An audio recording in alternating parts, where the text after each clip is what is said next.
পূজা মণ্ডপের কাজ বাহির থেকে মোটামুটি প্রায় শেষের পথে। এটা হচ্ছে গিয়ে মহাদেবের ডমরু। Hello guys, this is Sourav and welcome back to my another blog. Guys, আজকের এই ব্লগে আমি আপনাদেরকে দেখাবো মৌলভীবাজারের হরিজন, আবাহনী, ত্রিনয়নী এবং মহেশ্বরীর পূজা মণ্ডপের কাজ কতটুকু শেষ হলো। আপনারা যদি আমার চ্যানেলে নতুন হয়ে থাকেন তাহলে অবশ্যই আমার চ্যানেলটিকে সাবস্ক্রাইব করে পাশেই থাকবেন। তো চলুন ভিডিওটা শুরু করা যাক। তো গাইস, আমি এখন আছি মৌলভীবাজারের হরিজন পূজা মণ্ডপে। সো 23 তারিখ আজকে, তো পূজার মনে করেন যে আর মাত্র 4-5 দিন বাকি। সো এখনও কাজ শেষ হয়েছে এত পর্যন্ত, আর এখনও মানে কাজ আরও চলছে, যেটা আপনারা এখানে দেখতে পাচ্ছেন। অ্যান্ড এই পাশে মানে এখনও বলতে গেলে প্রায় অনেক কাজই এখনও বাকি রয়েছে। অ্যান্ড এই পাশে আমরা দেখতে পাচ্ছি যে তারা অনেক জিনিসগুলো এখানে বানিয়ে ওনারা রাখছেন, যেগুলা মেবি ওনারা এইখানে ফিট করবেন। অ্যান্ড দেন আমরা যদি একটু মূর্তিটা যদি দেখি, তো এখানে আমরা যেমনটা দেখতে পাচ্ছি যে মূর্তির যে কালারগুলা ওইগুলা শুধু সাদা করে ওনারা রাখছেন, এখনও মানে কালার করা এখনও বাকি আছে। অ্যান্ড মূর্তির একটু ডিজাইনটা আপনারা দেখেন কত সুন্দর। আর এইখানে প্রায় অনেক কাজই এখনও বাকি রয়েছে। এখন মনে করেন যে 100%-এর মধ্যে 80% কাজ হয়েছে, 80 বলবো না, 70% কাজ হয়েছে। এটা এখনও 30% কাজ বাকি। সো যে সময় পুরো 100% কাজ হয়ে যাবে, সে সময় আপনারা মৌলভীবাজারের হরিজন পূজা মণ্ডপে এসে আপনারা দেখে যেতে পারবেন। সো গাইস, আমি এখন যাচ্ছি নেক্সট পূজা মণ্ডপে। আর আপনারা এখানে যেমনটা দেখতে পাচ্ছেন যে এইখানে গেট বানানো হচ্ছে। আর এরকম গেট পিছন দিকে একটা দেখলেন, তারপর ওই সামনের দিকে একটা আছে, দেন ওইটার সামনে আরেকটা আছে। সো সবগুলোই আমি আপনাদেরকে দেখাবো। সো ব্লগটার সাথেই থাকবেন। তো গাইস, বর্তমানে আমি আছি মৌলভীবাজারের আবাহনী পূজা মণ্ডপে। So look at this guys, আপনারা এইবার কি বানাচ্ছেন গাইস, ও মানে এত সুন্দর করে। এটা হচ্ছে গিয়ে মহাদেবের ডমরু। অ্যান্ড দেন আমরা এখন ভিতরে যাব, দেখব যে আরও ওনাদের কাজ কতটুকু শেষ হয়েছে এবং কতটুকু কাজ এখনও বাকি রয়েছে। সো আমরা এখানে দেখতে পাচ্ছি যে কক্সিট দিয়ে এই পুরাটা ওনারা ডেকোরেশন করেছেন। অ্যান্ড আরও কাজ বাকি রয়েছে এখানে। অ্যান্ড আমরা যদি আরেকটু সামনের দিকে যাই তাহলে আমরা দেখব যে মূর্তিগুলো।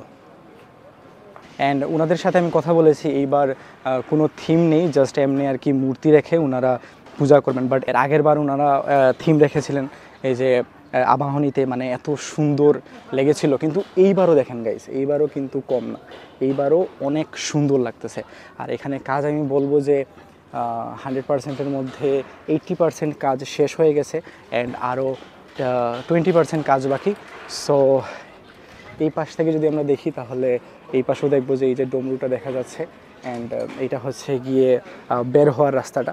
সো এই ছিল মৌলভীবাজারের আবাহনীর পূজা মণ্ডপ। সো গাইস, আমি এখন যাচ্ছি নেক্সট পূজা মণ্ডপে।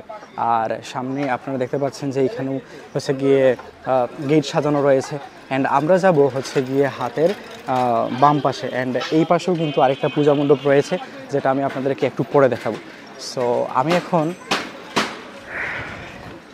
যে পূজা মণ্ডপটিতে যাচ্ছি ওইটা হচ্ছে গিয়ে মৌলভীবাজারের ত্রিনয়নী পূজা মণ্ডপ। সো চলুন ত্রিনয়নী পূজা মণ্ডপ আমরা দেখে আসি যে কতটুকু কাজ হয়েছে এবং কতটুকু কাজ বাকি। So let's go. তো গাইস, আমি এখন বর্তমানে আছি মৌলভীবাজারের ত্রিনয়নী পূজা মণ্ডপে। সো আমরা এখানে যেমনটা দেখতে পাচ্ছি যে ওনারা অনেক সুন্দর করে পূজার মণ্ডপটা বানাচ্ছেন। সো আপনারা যেমনটা দেখতে পাচ্ছেন যে এইখানে প্রায় 100-এর মধ্যে 90% কাজ ডান, আরও 10% কাজ বাকি রয়েছে। অ্যান্ড এইটার যদি আমরা ভিতরে যাই তাহলে আমরা দেখব যে এখানে কিভাবে কি ওনারা করেছেন, আমিও দেখব এবং আপনাদেরকেও দেখাবো। অ্যান্ড এই পাশের মূর্তিগুলো আমি আপনাদেরকে দেখাবো না, কারণ এগুলা মূর্তি এখনও রং করা হয় নাই বা এখনও মানে কাজ শেষ হয় নাই। বাট এই পাশের যেমন মূর্তিটা আপনারা দেখতে পাচ্ছেন যে এই পাশের মূর্তিটা শুধু রং বাকি। আমাদের হাতের এই পাশে প্রায় 20টার মতো এইখানে মূর্তি রয়েছে, যেগুলা ওই জায়গাতে ওনারা বসাবেন। ঠিক আছে, ওই জায়গাতে বসাবেন এবং মেইন মূর্তিটা থাকবে হচ্ছে গিয়ে ওই পাশে। আপনাদেরকে আসলে আমি দেখাতে পারবো না ওই জায়গাটা, আপনারা মানে এখনও হচ্ছে গিয়ে মূর্তি বানানোর কাজ চলতেছে, এজন্য অ্যান্ড ওইটা হচ্ছে গিয়ে মানে আপনারা আসবেন হচ্ছে গিয়ে এই পাশ দিয়ে আর যাবেন হচ্ছে গিয়ে ওই পাশ দিয়ে। সো ওই পাশের যে পুলটা আছে ওই পুলেরও কাজ অলরেডি অনেকটা শেষ হয়ে গেছে। তো গাইস আমি এখন যাচ্ছি নেক্সট পূজা মণ্ডপে, অ্যান্ড এই পাশে আপনারা পুলটা দেখেন, এখানে হচ্ছে গিয়ে পুলটা ওনারা এত সুন্দর করে ডেকোরেশন করেছে।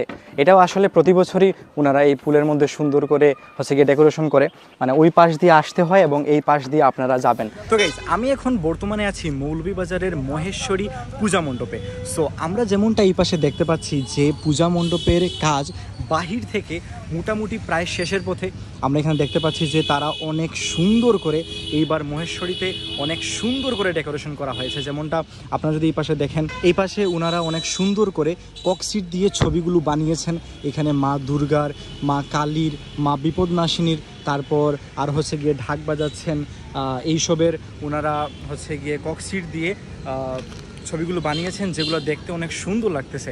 অ্যান্ড আমরা যদি একটু ভিতরের দিকে যদি যাই তাহলে আমরা দেখব এখনও কিন্তু এই পাশে হচ্ছে গিয়ে মূর্তি আসে নাই। এই পাশের উপরের যে ওনারা ডেকোরেশনটা যে করেছেন এইটা আসলেই অনেক সুন্দর লাগতেছে। অ্যান্ড এই পাশে যেমনটা আপনারা দেখলেন যে এখনও মূর্তি আসে নাই এইখানে। সো মূর্তি যদি আসতো তাহলে আমি আপনাদেরকে মূর্তিটাও দেখাতাম। অ্যান্ড মনে হয় যে মূর্তি ওনারা এইখানে বানান না, অন্য কোনো জায়গাতে বানিয়ে ওনারা এখানে নিয়ে আসেন। তো গাইস আজকের ব্লগটা এখানেই শেষ করতেছি।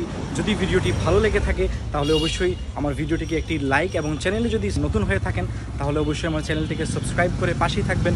Thank you so much for watching. Bye by.